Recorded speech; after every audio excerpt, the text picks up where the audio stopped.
In the heart of Sidbury, nestled in the folds of East Devon's rolling countryside, there stood a house no different in appearance from its neighbours. Whitewashed walls, a thatched roof, roses clambering up the stone.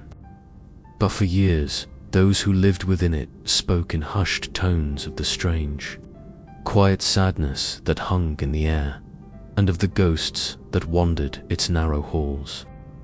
They appeared rarely, and never with menace.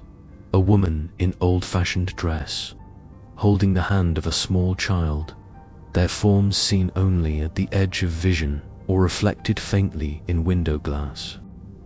At night, footsteps padded softly across empty rooms. The child was sometimes heard laughing, the mother's voice low and soothing, singing lullabies that no one alive could place. Visitors reported cold patches near the hearth, even when the fire blazed high.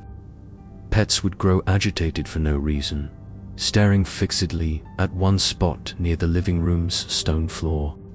One family, convinced the house held secrets, eventually decided to investigate.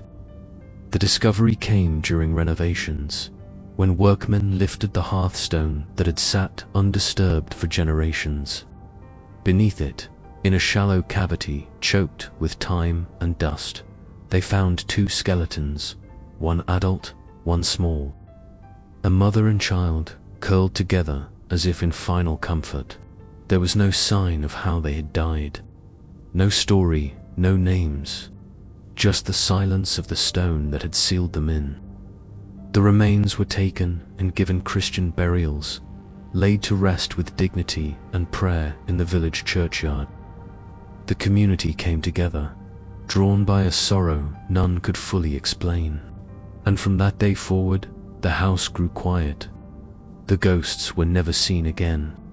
No more footsteps, no voices in the night. The cold spot by the hearth warmed. The air lightened. Some say the spirits were never angry, only waiting. Not for vengeance, but for remembrance, for their place in the world to be acknowledged once more. And in that burial, at last, they were given peace.